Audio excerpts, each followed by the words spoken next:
Hello guys, welcome to SS Chemistry. Today I will discuss about another important topic of this chapters. जैसा कि आप देख रहे हैं कि डिकम्पोजिशन रिएक्शंस, मैं पहले से हेडिंग दे रखा हूँ डिकम्पोजिशन रिएक्शन।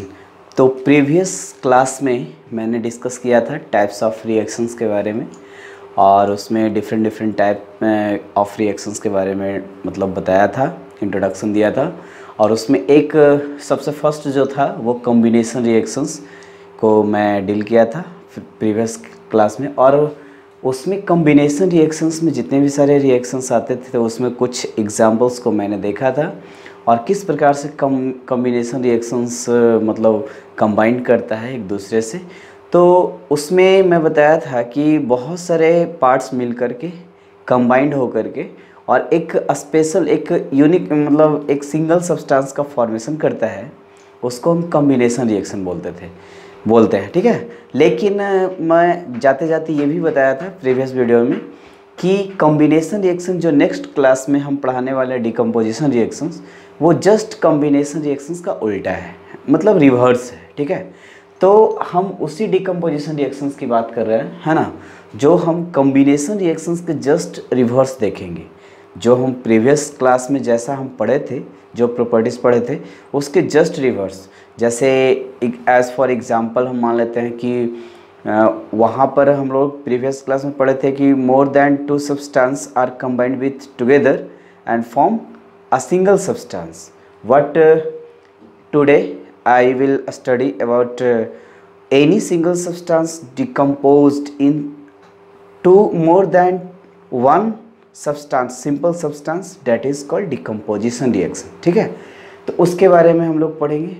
और दूसरी बात क्या है कि वहाँ पर हम लोग देखे थे क्या कि मतलब कॉम्बिनेशन रिएक्शन में हीट रिलीज हो रहा था, मतलब एनर्जी हमें प्रोड्यूस हो रहा था एक्सोथर्मिक प्रोसेस के रूप में हम लोग देखे थे। लेकिन यहाँ पर हम लोग क्या देखेंगे कि डिकम्पोजिशन रिएक्शन में एनर्जी क्या होगा, ऑब्जर्व्ड होगा, ठीक है, ऑब्जर्व होगा। और वहाँ पर हम लोग को एंडोथर्मिक प्रोसेस देखना पड़ेगा। तो यहाँ एंडोथर्मिक प्रोसेस, वहाँ एक्सोथर्मिक प्रोसेस, ठीक है। तो चलते हैं, आगे बढ़ते हैं, है ना। तो आते हैं टॉपिक पे। उसके पहले हम थोड़ा सा ये कह देना चाहेंगे कि जो भी इस चैनल पे नए हैं, कृपया कर वीडियो अच्छा लगे तो सब्सक्राइब ज़रूर कर दीजिएगा और अपने दोस्तों के पास शेयर भी कर दीजिएगा, लाइक कमेंट करना ना भूलें, ठीक है। तो अब यहाँ से हम लोग आगे की ओर बढ़ते हैं, है ना। तो डिकम्पोजिशन रिएक्शन जैसा कि नाम से पता चल रहा है, डिकम्पोज का मतलब क्या है। डिकम्पोज मतलब होता है टूटना, ठीक है, एक तरीके से टूटना। या फिर कहते हैं कि कोई मतलब मटेरियल्स है ना, उसको हम बहुत दिनों तक छोड़ देते हैं, मतलब वाटर के कांटेक्ट में, या फिर जैसे घर में सब्ज़ी वगैरह लाते हैं, वो क्या होता है कि बहुत दिनों तक छोड़ देते हैं तो वो क्या होता है, सड़ जाता है ना, ख़राब हो जाता है और वो डिकम्पोज करने लगता है। डिकम्पोजिशन में क्या होता है कि स्मेल भी हमें होता है, और वहाँ पर मतलब स्मेलिंग दूसरे टाइप से आने लगता है, ठीक है। तो वो फर्दर डिकम्पोज करता है। और दूसरी बात ये है कि आप ये भी जानते हैं कि जैसे मान लीजिए बहुत सारी चीज़ें जो मतलब कंपाउंड जो है डिकम्पोज करता है, तो डिफरेंट सब्सटेंस में वो कन्वर्ट हो जाता है। जैसे मान लिया जाए कि ये हम फ्यूल की बात करते हैं, पेट्रोलियम हो गया, कोयला हो गया, तो वो कैसे बना होगा।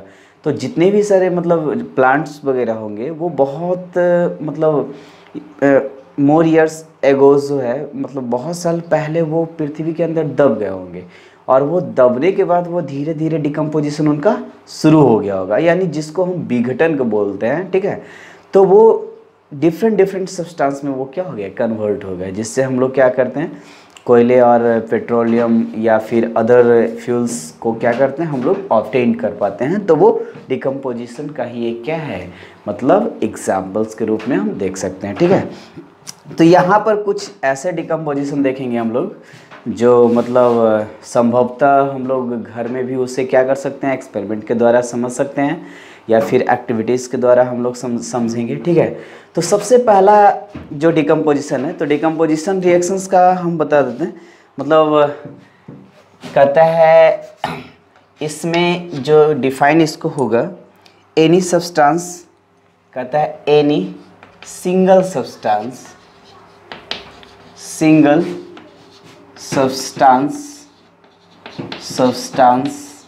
सब्सटेंस में दो सब चीज़ आ गई, क्या हो गया, कंपाउंड या मॉलिक्यूल्स, है ना।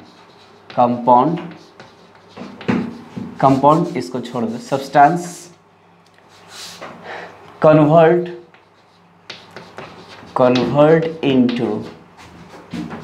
into more than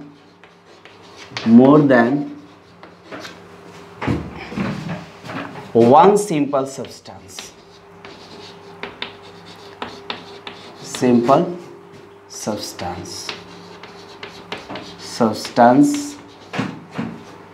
is known as decomposition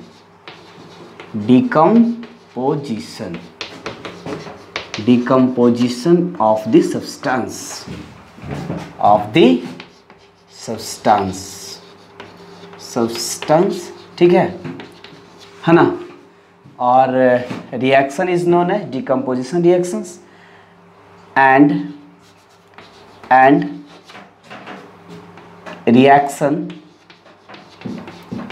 reaction is known as decomposition reaction,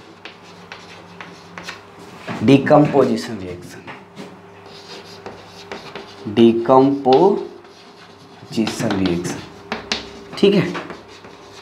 तो डिकम्पोजिशन रिएक्शंस किसे कहते हैं, डिकम्पोजिशन रिएक्शन। तो डिकम्पोजिशन एक फिनोमिनन होता है ना। हम ये भी कह सकते हैं कि डिकम्पोजिशन रिएक्शन वह रिएक्शंस है जिसमें कोई एक सिंगल सब्सटेंस क्या होकर के स्प्लिट होकर के, यानी फिर डिकम्पोज होकर के more than one simple substance में वो कन्वर्ट करता है, उसे हम डिकम्पोजिशन रिएक्शन कहते हैं, ठीक है। अब बात रही कि इसमें कौन कौन से डिकम्पोजिशन रिएक्शंस के बारे में देखेंगे, ठीक है। तो पहला example, first of all examples के रूप में हम लोग जो देखते हैं वो क्या है, एग्जाम्पल्स, है ना। तो वो क्या है, सबसे पहले फेरस सल्फेट SO4 FeSO4, ठीक है, जो ग्रीन कलर का होता है। कैसा होता है, ग्रीन कलर,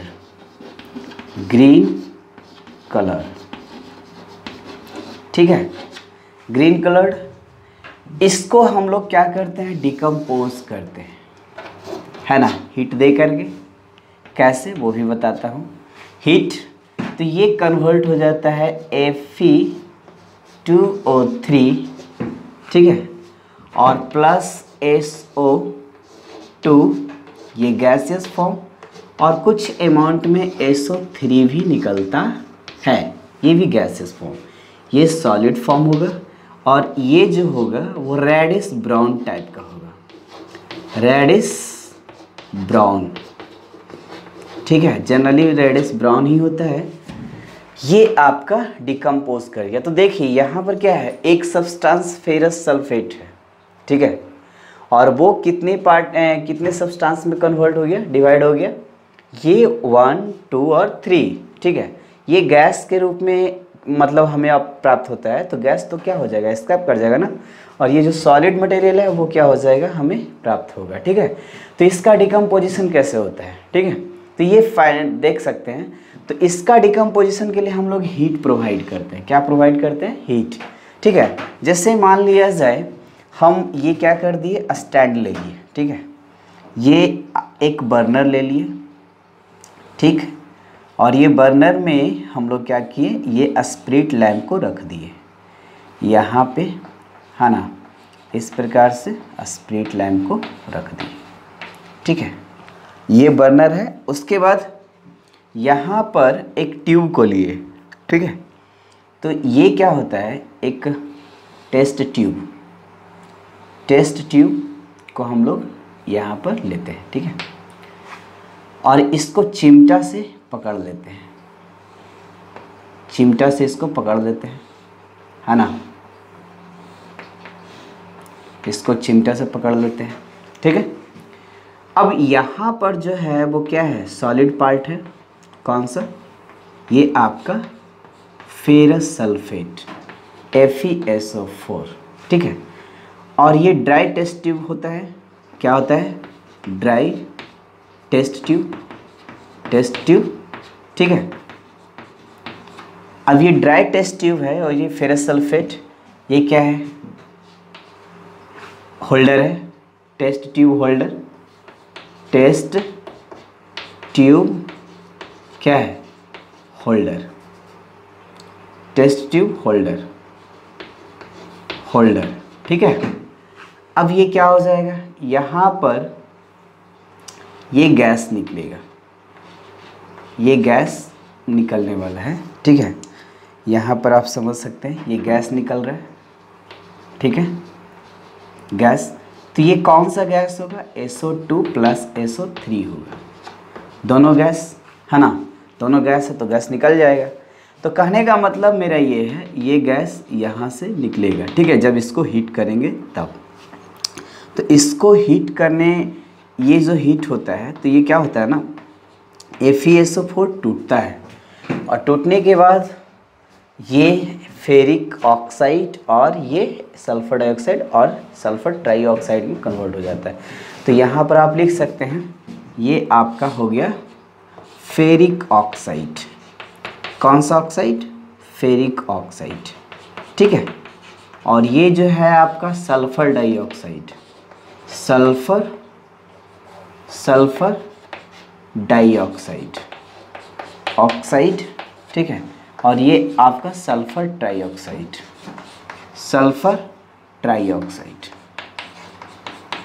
तो सल्फर ट्राइऑक्साइड कन्वर्ट किया फेरस, और ये जो है आपका फेरस सल्फेट,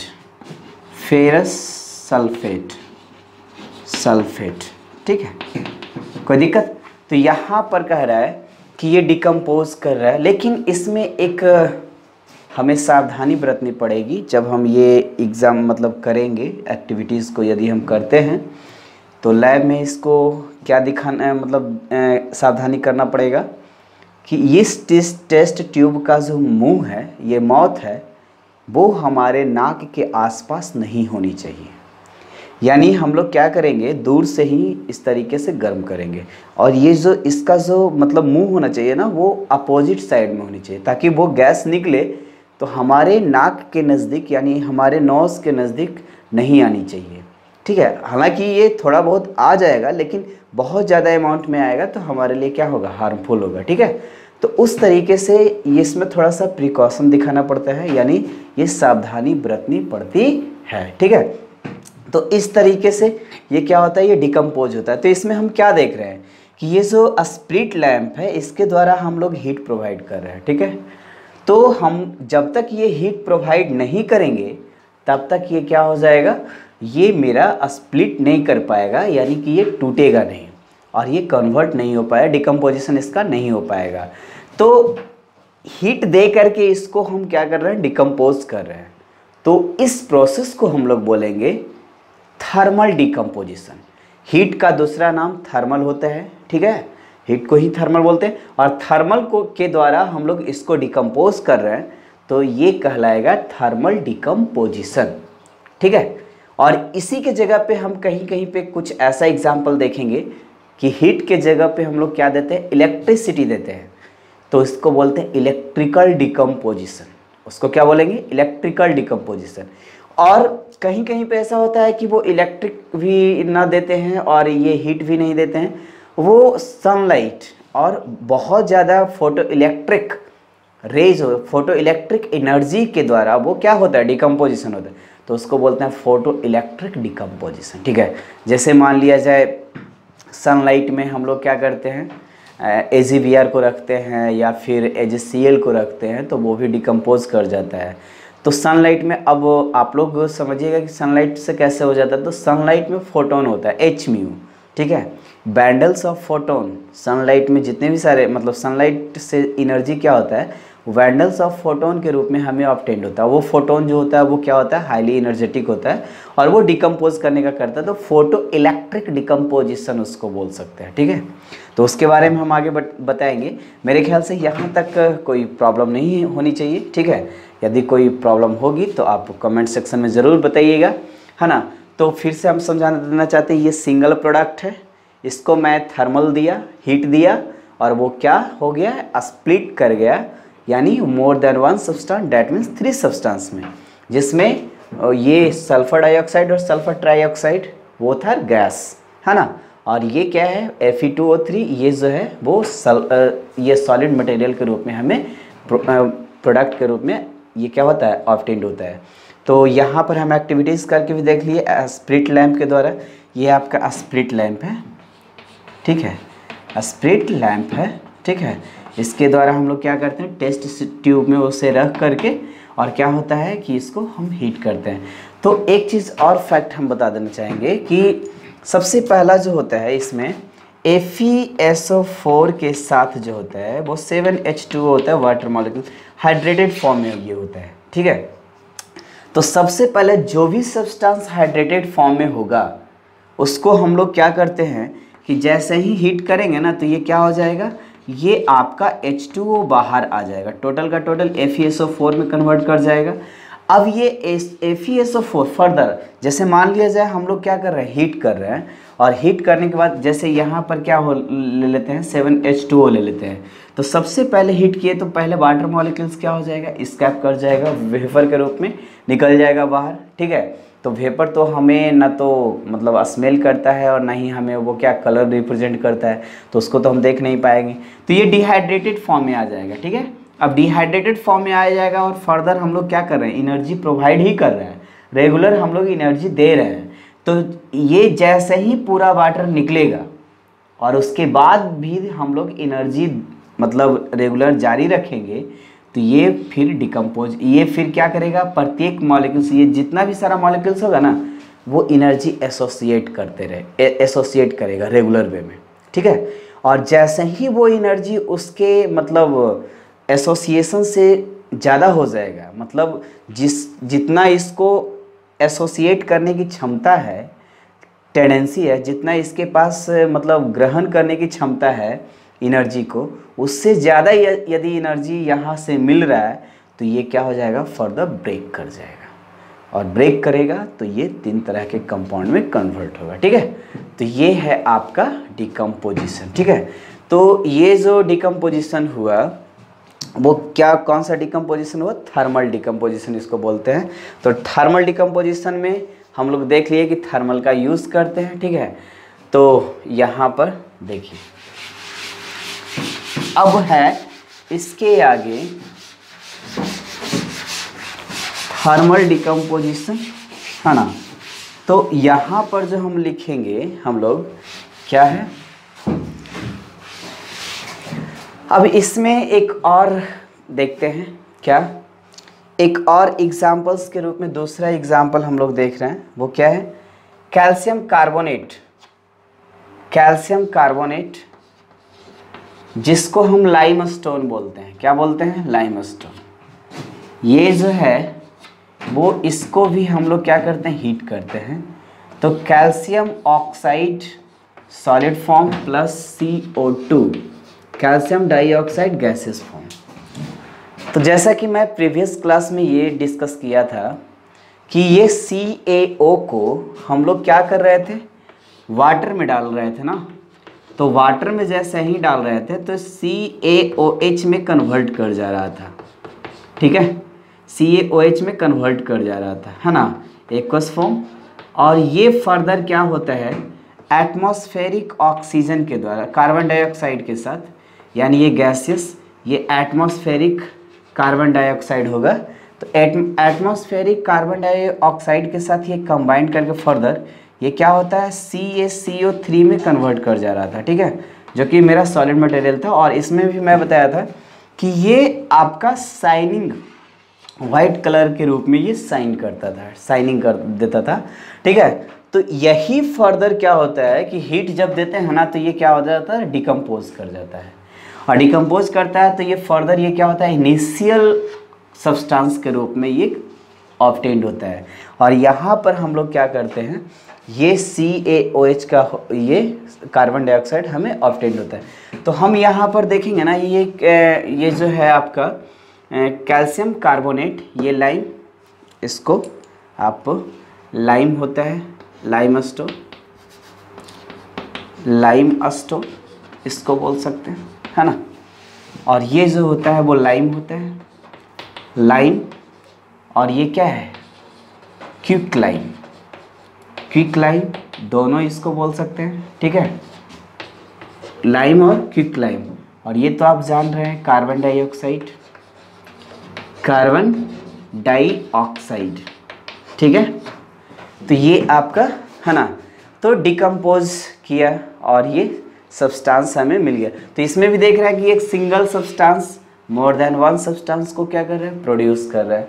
दैट इज ये क्या हो जाएगा, ये डिकम्पोजिशन रिएक्शन, है ना। और ये किसके द्वारा हो रहा है, थर्मल देने के बाद, हीट देने के बाद।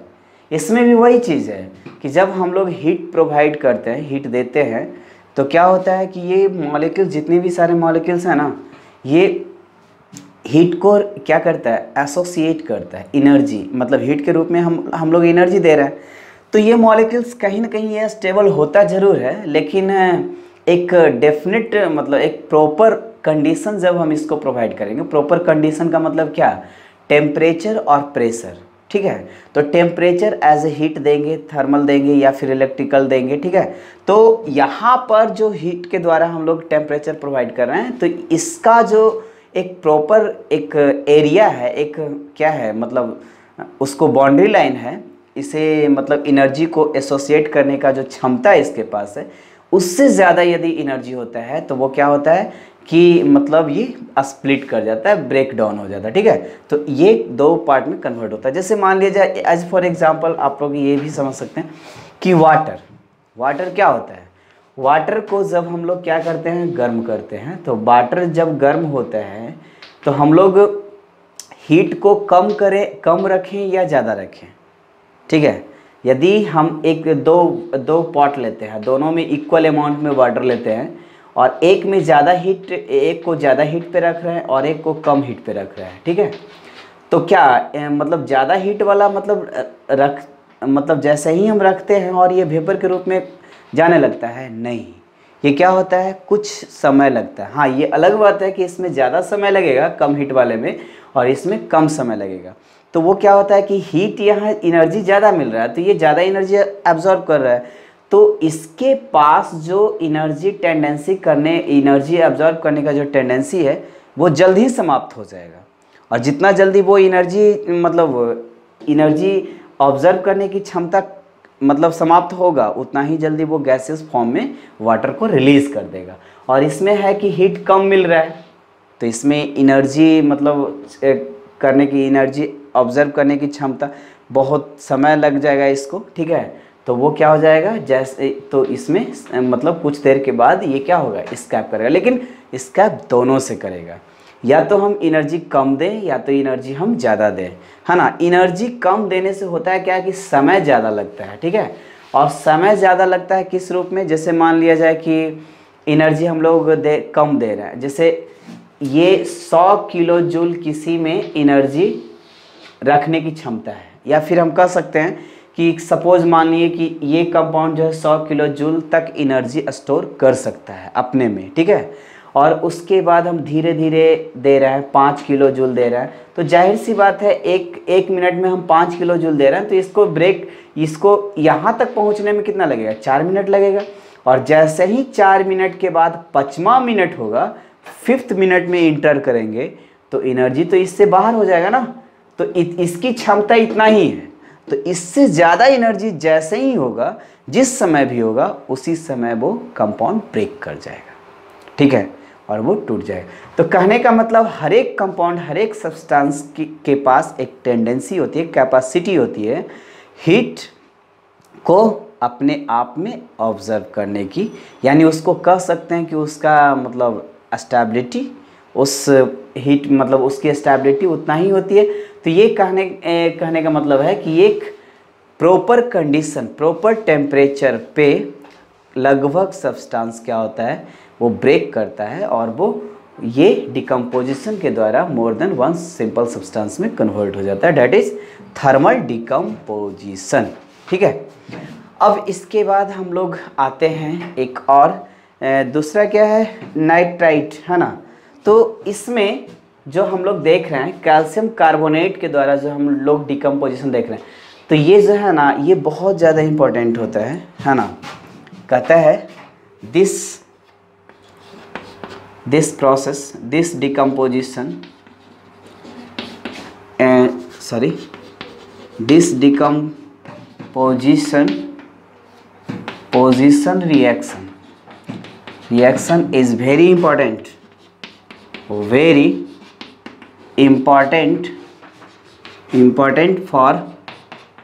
क्या होगा,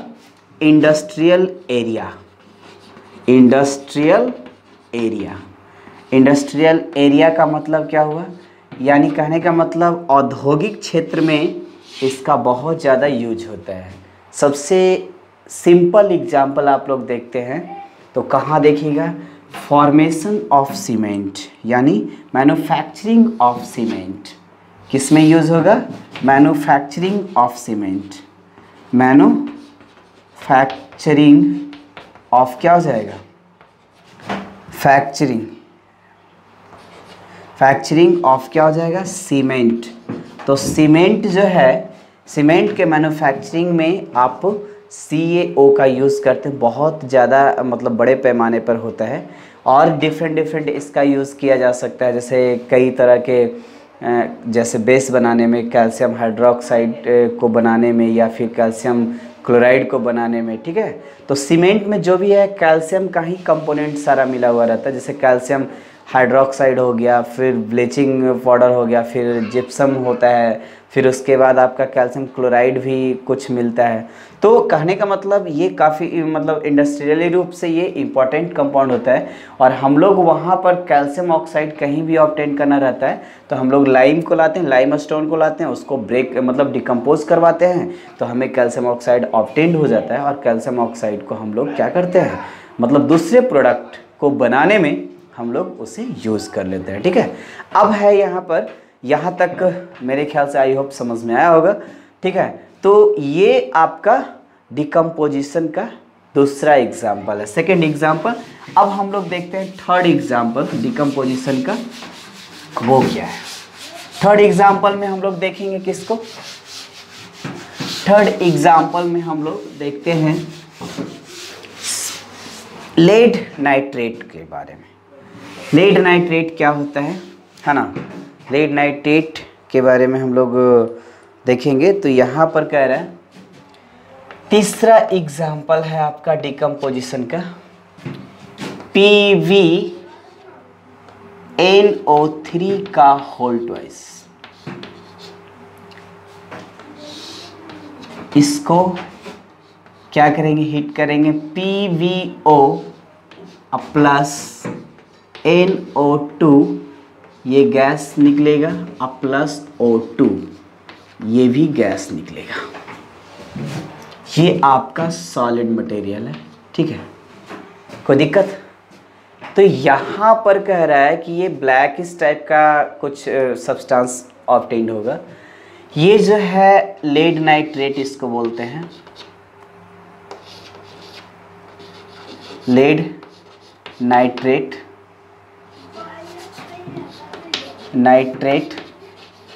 ठीक है, लेड नाइट्रेट हो गया।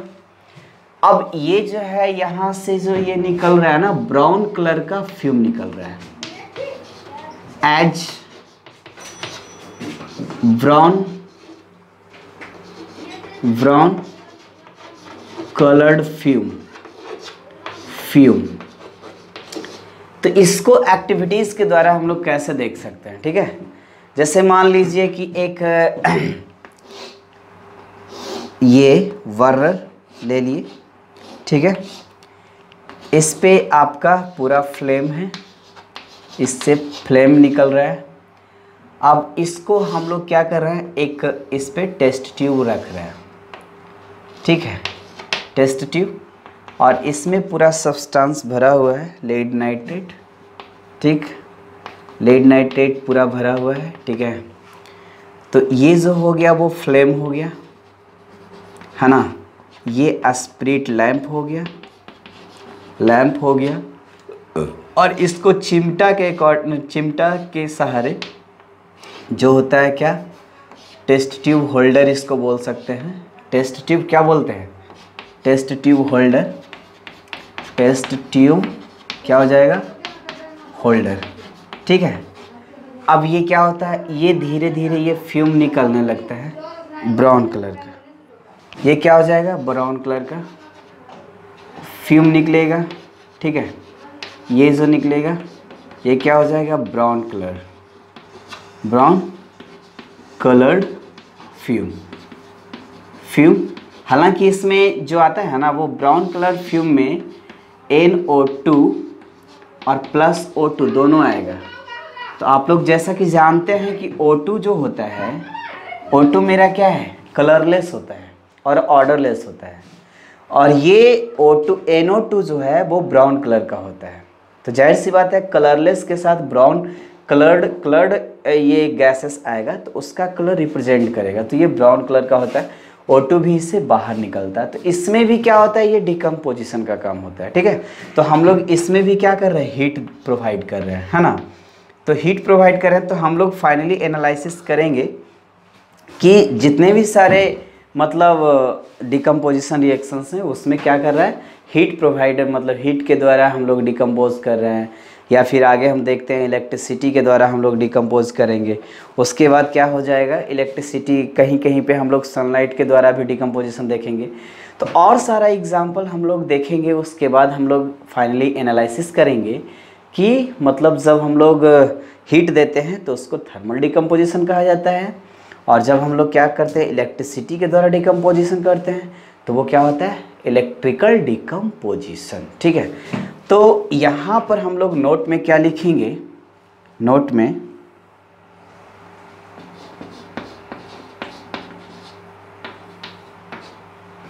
है ना, डिकम्पोजिशन रिएक्शन इन्वॉल्विंग, तो कहता है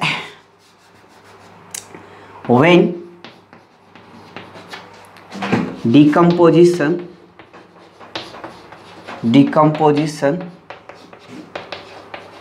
reaction carried out by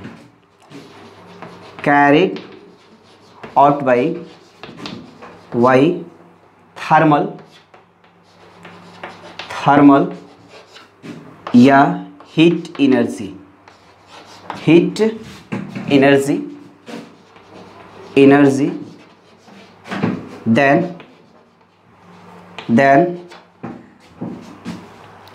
then reaction is not, decomposition is known as, then process is known as, क्या हो जाएगा, थर्मल डिकम्पोजिशन,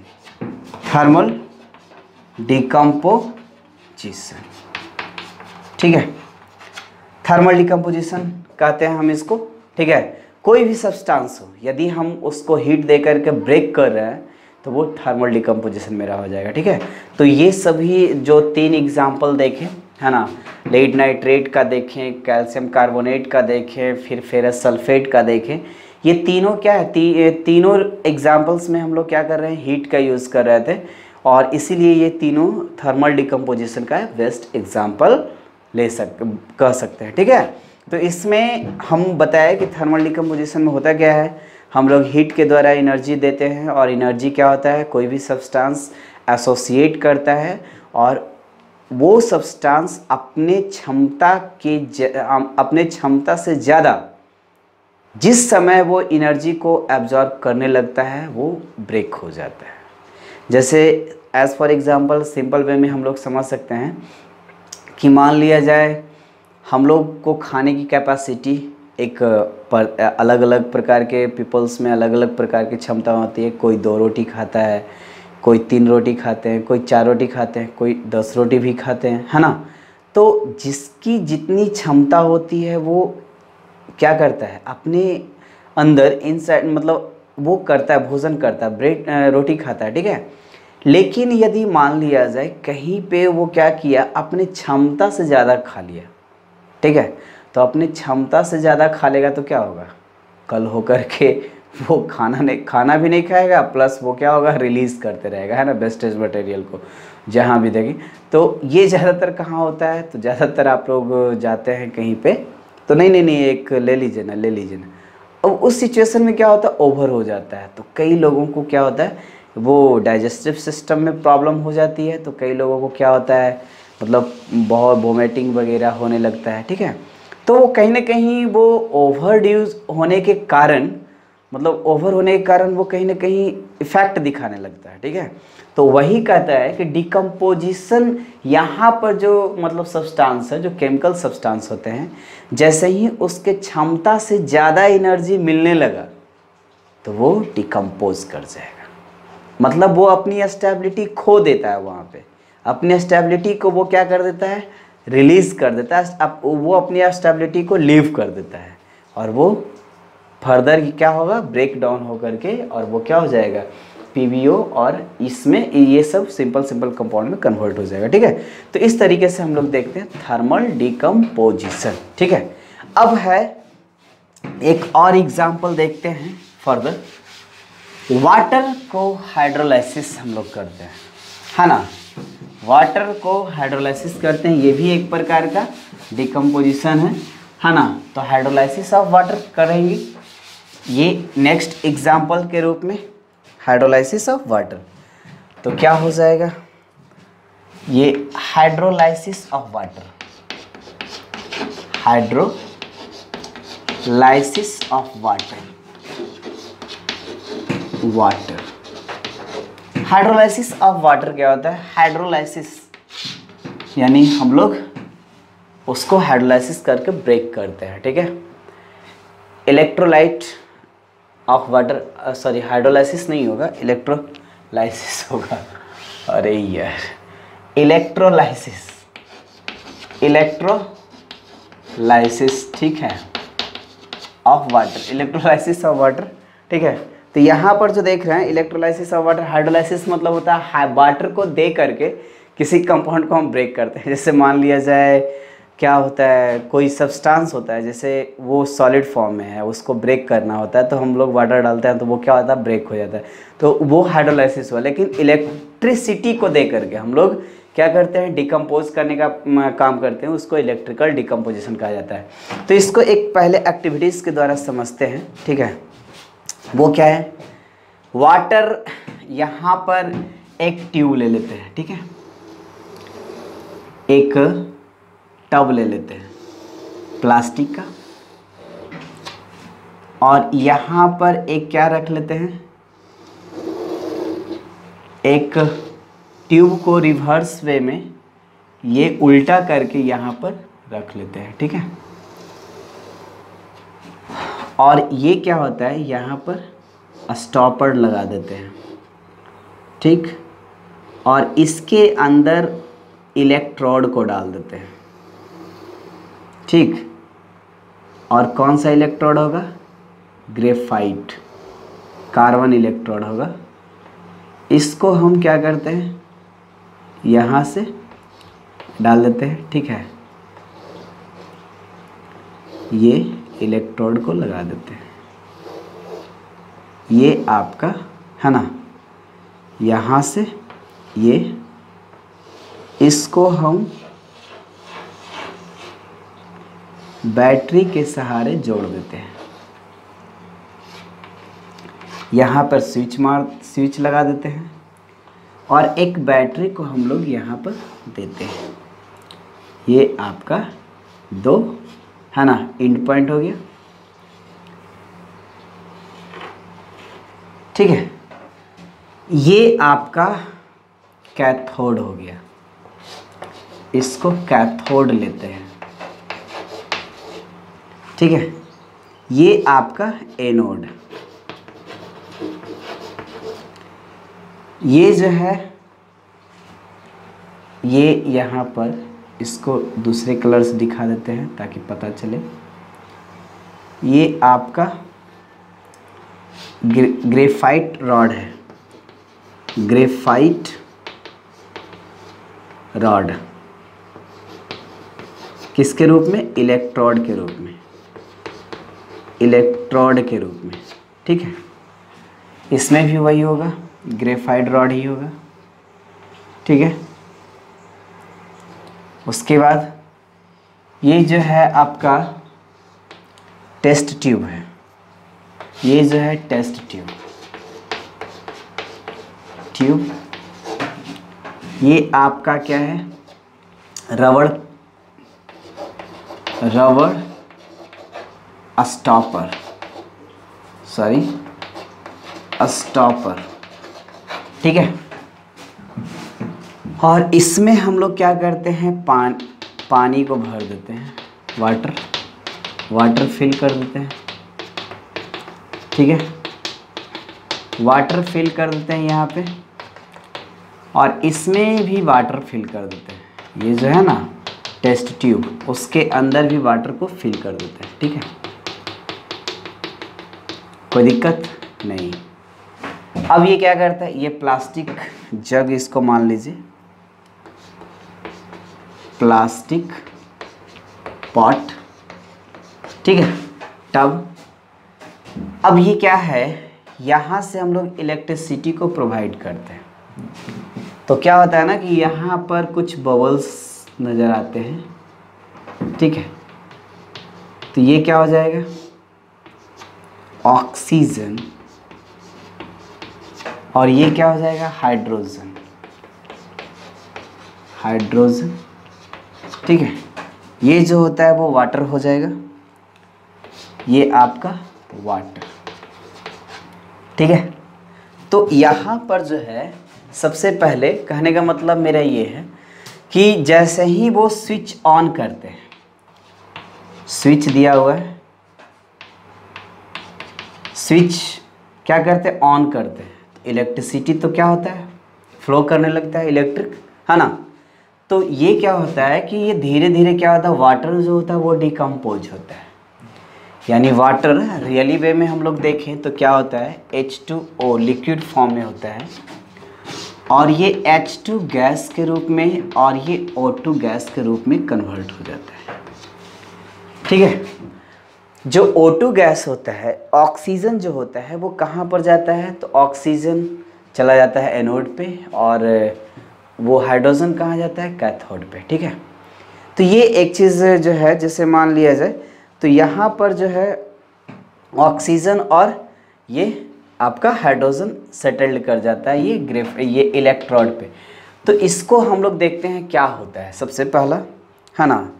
तो यहाँ पर आप लोग जो देखिएगा वो H2O, HOH, इसको जब हम थर्मल इलेक्ट्रिसिटी के द्वारा, ये इलेक्ट्रिसिटी के द्वारा जब हम लोग ब्रेक करते हैं तो जाहिर सी बात है कि यदि इसको ब्रेक डाउन करेंगे, ये आपका यहाँ से तो ये निगेटिव में जाएगा, ये पॉजिटिव, ये निगेटिव, ये निगेटिव और ये पॉजिटिव। तो फाइनली हम लोग क्या देखते हैं कि 2H प्लस O2 माइनस, ये एक वाटर मॉलिक्यूल्स के रिलीज होने से होता है, ठीक है। अब जो है यहाँ पर ये क्या करता है? ऑक्सीजन O2 माइनस, इसके पास 2 इलेक्ट्रॉन क्या होता है? एक्स्ट्रा होता है। हालांकि यहाँ पर ऑक्सीजन 1s2 2s2 और 2p6 क्या है? ऑक्टेट कंप्लीट है, लेकिन ये निगेटिव चार्ज होने के कारण ये अनस्टेबल है। तो ये चाहेगा कि हम न्यूट्रल फॉर्म में चले जाएं, तो न्यूट्रल फॉर्म में जाएगा तो क्या होगा? पहले एक इलेक्ट्रॉन को रिलीज़ करेगा, तो ऑक्सीजन माइनस हो जाएगा। ऑक्सीजन माइनस होने का मतलब क्या? 1s2 2s2 और 2p क्या हो जाएगा? 5 हो जाएगा, ठीक है। यानी 7 इलेक्ट्रॉन इसके पास बचेगा। ये कर दीजिए, ये 6 इलेक्ट्रॉन इसका अपना है, ठीक है, इस प्रकार से। और जैसे ही ये क्या होता है कि ये एक इलेक्ट्रॉन को और रिलीज़ करता है, एक इलेक्ट्रॉन को और रिलीज़ करेगा तो क्या हो जाएगा? ऑक्सीजन, ठीक है, ये न्यूट्रल फॉर्म में चला जाएगा। 1s2 2s2 और 2p क्या हो जाएगा? 4, ठीक है। तो अब यहाँ से हम लोग समझने का प्रयास करते हैं, ये कैंसिल कर दीजिए, तो O माइनस माइनस ये क्या हो जाएगा 2 इलेक्ट्रॉन माइनस 2 इलेक्ट्रॉन, तो ये क्या होता है ऑक्सीजन न्यूट्रल फॉर्म में चला गया। ठीक है, ये सब कुछ हो रहा है एनर्जी दे रहे हैं तो, है ना, इलेक्ट्रिसिटी के द्वारा हम लोग क्या दे, इलेक्ट्रिसिटी के थ्रू हम लोग एनर्जी दे रहे हैं, तब ये इलेक्ट्रॉन बाहर निकल रहा है। यहाँ पर ऐसे हम लोग इलेक्ट्रॉन को बाहर नहीं निकाल सकते हैं, विदाउट एनर्जी को दिए हुए हम लोग इलेक्ट्रॉन को बाहर नहीं, तो ये निकाल सकते हैं। तो ये ऐसा बहुत सारा ऑक्सीजन होगा, ऐसा थोड़ी है ये तो एक वाटर मॉलिक्यूल्स के द्वारा एक ऑक्सीजन निकला ना, बहुत सारा वाटर मॉलिक्यूल्स है, तो बहुत सारे वाटर मॉलिक्यूल्स के द्वारा बहुत सारा वाटर ये क्या निकलेगा ऑक्सीजन निकलेगा। तो ये फर्दर क्या करता है ना, 2 ऑक्सीजन आपस में मिल करके ये फर्दर क्या होता है, और ये सारा ऑक्सीजन कहाँ सेटल होता है आपका कहाँ पे, एनोड पे क्या हो जाएगा सेटल्ड हो जाएगा। ठीक है, तो ये आपका क्या है, ये O2 में कन्वर्ट कर जाता है, O2 बना देता है। ठीक है, तो इस तरीके से देखते हैं हम लोग, है ना, जस्ट इसका रिवर्स इसी के जैसा हम लोग देखते हैं। तो ये 2H प्लस है ना, 2H प्लस है, तो यहाँ पर एक ऑक्सीजन देखिए, एक ऑक्सीजन से 2 इलेक्ट्रॉन निकलता है ना, प्लस 2 इलेक्ट्रॉन ये बाहर आ जाता है, तो 2 इलेक्ट्रॉन यहाँ पर हम लोग क्या कर दिए, इसको दे दिए, तो ये क्या हो जाएगा 2H न्यूट्रल हो जाएगा, दोनों एक एक इलेक्ट्रॉन लेगा तो न्यूट्रल हो जाएगा, और जैसे ही न्यूट्रल होगा तो ये H और ये क्या हो जाएगा H आपस में, ये सारा हाइड्रोजन जो है वो कहाँ चला जाएगा O2 सॉरी H2। तो ये कहाँ से मिलता है पता है, जो इलेक्ट्रोड होता है ना वो इस पे सेटल कर, जैसे मान लिया जाए ये क्या है H प्लस गया कैथोड पे और ये O2 गया एनोड पे। अब ये दोनों आपस में क्या करेगा, अपने आप को स्टेबलाइज करने के लिए अपने ऊपर से पॉजिटिव चार्ज और नेगेटिव चार्ज को हटाएगा और ये न्यूट्रल मॉलिक्यूल्स में कन्वर्ट होगा। तो एक जो है इलेक्ट्रॉन को रिलीज करेगा और वही इलेक्ट्रॉन को ये क्या कर देगा फर्दर ये एक्सेप्ट करके ये क्या करेगा H2 में कन्वर्ट कर जाएगा, और इस प्रकार से हाइड्रोजन और ऑक्सीजन गैस हमें मिलेगा, जैसा कि आप देखना चाह रहे हैं किसमें, ये आपका एक्सपेरिमेंट यानी एक्टिविटीज़ है उसमें। ठीक है, तो इसमें क्या देख रहे हैं हम लोग ना, इलेक्ट्रिसिटी को दे रहे हैं, क्या दे रहे हैं इलेक्ट्रिसिटी, इलेक्ट्रिसिटी को हम लोग प्रोवाइड कर रहे हैं, डेट इज इलेक्ट्रिकल डिकम्पोजिशन, क्या होगा हो जाएगा इलेक्ट्रिकल डिकम्पोजिशन। ठीक है, तो यहाँ पर कहीं पे यदि जगह मिलता है तो हम लोग लिखते हैं कि decomposition, the decomposition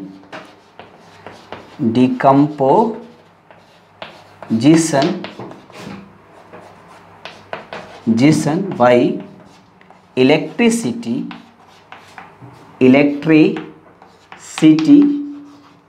is known as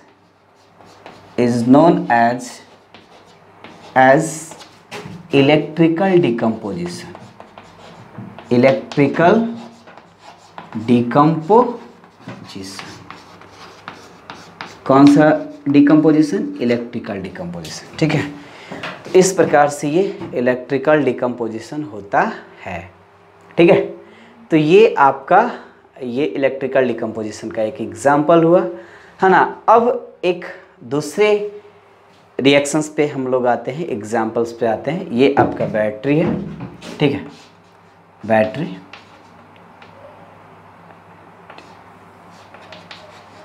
है, ठीक है। तो इस प्रकार से ये डिकम्पोज करता है। तो ये वाटर में जैसे ही हम इलेक्ट्रिसिटी देते हैं ना, तो ये वाटर क्या होता है टूटने लगता है, एनर्जी एब्जॉर्ब करता है, तो वो वाटर डिकम्पोज होने लगता है। तो डिकम्पोज कुछ इस प्रकार से होता है। ठीक है, तो ये आप समझाने के पर्पस पर दे दिए कैसे कैसे वो न्यूट्रलाइज हो जाता है, H2 और O2 मॉलिक्यूल्स में वो चला जाता है। ठीक है, तो हम देखते हैं अब नेक्स्ट डिकम्पोजिशन, है ना। अब ये तो दो डिकम्पोजिशन देख लिए हम लोग, इलेक्ट्रिकल देख लिए और क्या देख लिए, ये थर्मल डिकम्पोजिशन। अब जो हम लोग नेक्स्ट आएंगे वो किस में आएंगे, फोटो यानी इलेक्ट्रिकल डिकम्पोजिशन फोटोन के द्वारा। और फोटोन हमें कहाँ से ऑब्टेंड होगा, ये सनलाइट से। तो सनलाइट से फोटो इलेक्ट्रिकल डिकम्पोजिशन, इसको हालांकि ये लिखा हुआ नहीं है लेकिन फिर भी देख लेते हैं। ये थर्ड में क्या है, photo electrical decomposition, photo electrical decomposition, composition क्या होता है इसमें, फोटोन के द्वारा हम लोग डिकम्पोज करने का मतलब काम करते हैं। फोटोन कहाँ से आता है, या फिर हाईली एनर्जेटिक रे के द्वारा हम लोग डिकम्पोज करते हैं। तो जनरली हम यहाँ जो देखेंगे वो आपके सिलेबस में दिया हुआ है फोटोन के द्वारा। अब फोटोन कहाँ से हमें ऑब्टेंड होगा, सनलाइट से, ठीक है। तो सनलाइट में फोटोन का बहुत सारा बंडल होता है, यानी फोटोन, बहुत सारे फोटोन मिलकर बंडल के रूप में वो क्या रहता है, सनलाइट में रहता है, जिसके कारण हम उससे एनर्जी को गेन करते हैं। जो आप लोग देखते हैं सोलर पैनल जो काम करता है वो उसी फोटोन के एनर्जी को अब्जॉर्ब करके वो काम करता है, ठीक है। तो बहुत सारे ऐसे प्रोसेस हैं जहाँ पे सोलर लाइट का यूज किया जाता है। सोलर लाइट में जो फोटोन होता है उसके एनर्जी को क्या किया जाता है, अब्जॉर्ब करके यूज़ किया जाता है एनर्जी प्रोड्यूस करने के लिए, ठीक है। तो वो आपका फोटोन के रूप में आता है, तो फोटो इलेक्ट्रिकल डिकम्पोजिशन होता है। अब यहाँ पर क्या होता है ना कि पीबीओ, पहला जो इसमें एग्जाम्पल देखते हैं वो क्या होता है, डिकम्पोजिशन ऑफ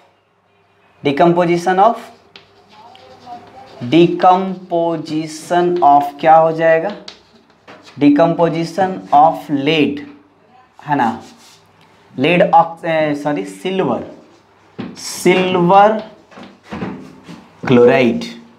सिल्वर क्लोराइड को हम लोग सिल्वर मिरर के रूप में भी जानते हैं, क्योंकि सिल्वर क्लोराइड क्या होता है, उसका जो फेस इतना ज़्यादा शाइनिंग होता है कि वो उसमें हम अपने फेस को भी देख सकते हैं, ठीक है, उसका सरफेस होता है। तो इसको मिरर क्लोराइड के रूप को देखते हैं, है ना। अब इसमें AgCl है, ये तो जाहिर सी बात है, ये साल्ट है तो सॉलिड में होगा। अब देखिए कोई भी नॉन मेटल और मेटल के साथ कंबाइन करेगा तो जनरली वो साल्ट बनेगा, ठीक है। तो ये क्या हो जाएगा, Ag, और ये क्या है सॉलिड में, प्लस Cl2, ये क्या हो जाएगा, गैसेस फॉर्म में आ जाएगा, ठीक है। तो ये जो है वो आपका ग्रे कलर में चला जाएगा, ग्रे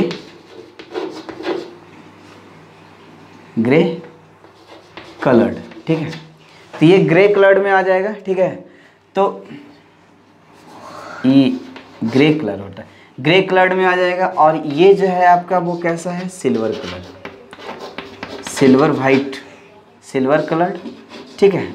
तो यहाँ पर क्या हुआ, कलर चेंज हो रहा है, ठीक है। तो ये जो है सिल्वर कलर से वो क्या हो रहा है, ग्रे कलर में कन्वर्ट हो रहा है। तो इसके कारण ये डिकम्पोजिशन हो रहा है। तो ये क्या हो रहा है, एच म्यू, सनलाइट,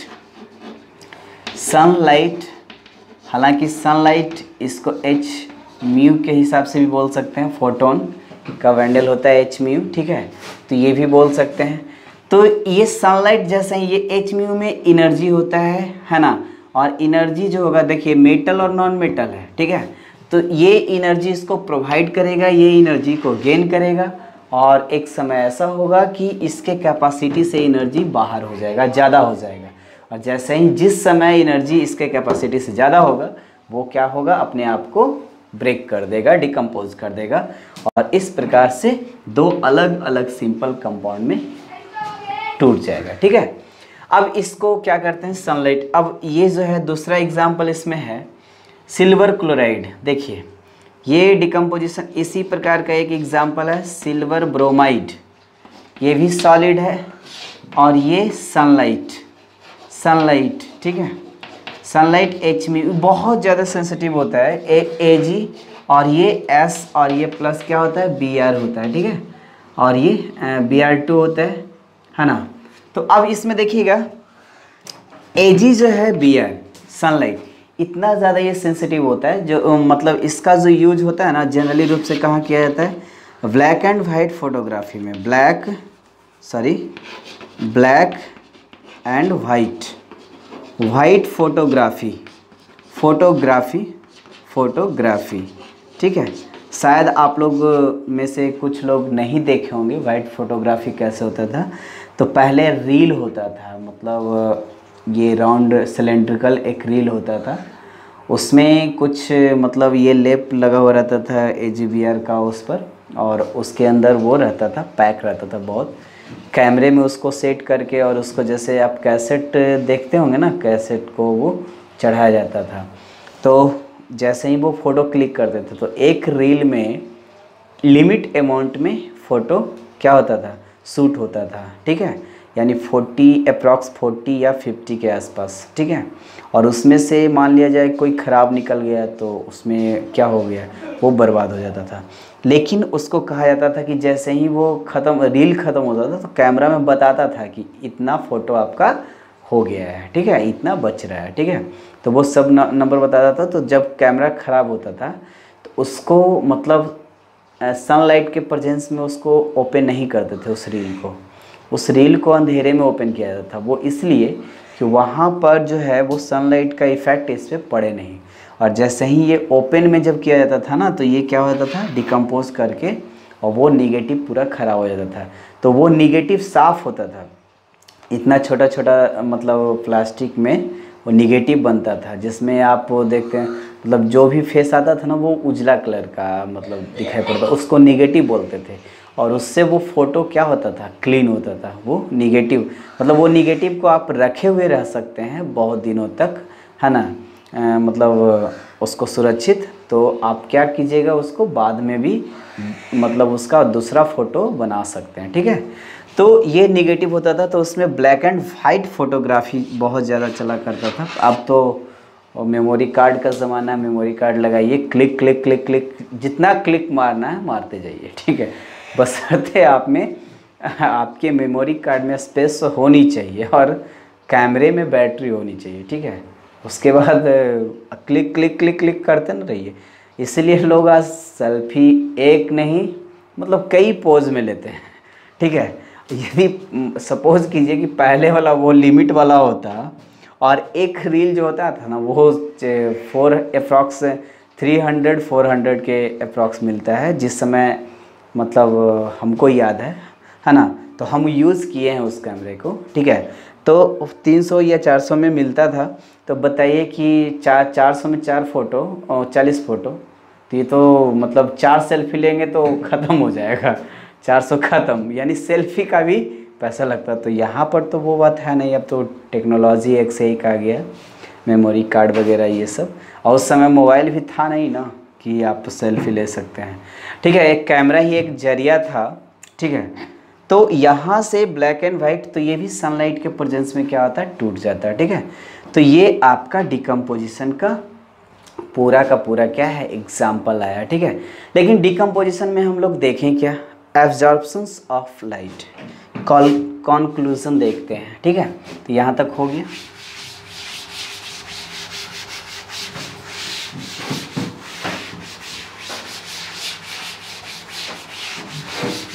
कॉन्क्लूजन क्या हुआ, क्या निकला इसका, क्या हुआ,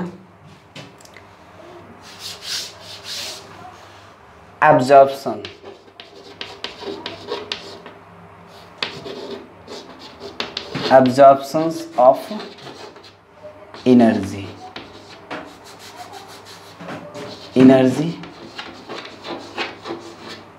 ठीक है।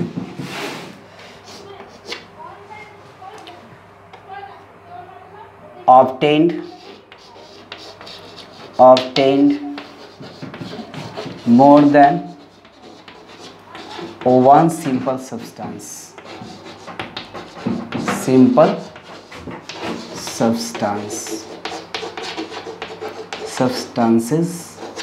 ठीक है। तीसरा change in colour, change in physical properties कर देते हैं, physical properties, change in physical properties क्या हुआ। सबसे पहले ये देखिए, जैसे मान लीजिए फेरस सल्फेट को हम डिकम्पोज किए तो फेरिक ऑक्साइड हमें सॉलिड मिला, लेकिन सल्फर डाइऑक्साइड गैस में मिला ना तो स्टेट चेंज हो गया। ठीक है, उसके बावजूद क्या हुआ, वो ग्रीन कलर से वो क्या हुआ, फेरिक ब्राउन में, मतलब रेडिश ब्राउन में वो कन्वर्ट हो गया। तो कलर भी चेंज हो, तो फिजिकल प्रॉपर्टीज में चेंज होता है, केमिकल प्रॉपर्टीज चेंज होता ही है। ठीक है, चेंज इन केमिकल प्रॉपर्टीज भी लिख सकते हैं, change in chemical properties. Chemical property जब सब्सटेंस ही चेंज हो गया तो केमिकल प्रॉपर्टीज तो डेफिनेटली वो क्या होगा, चेंज हो जाएगा। ठीक है, उसके बाद क्या होगा, एंडोथर्मिक प्रोसेस। एंडो यहाँ पर लिख सकते हैं all decomposition reaction, decomposition reactions are क्या हो जाएगा, एंडोथर्मिक प्रोसेस, एंडोथर्मिक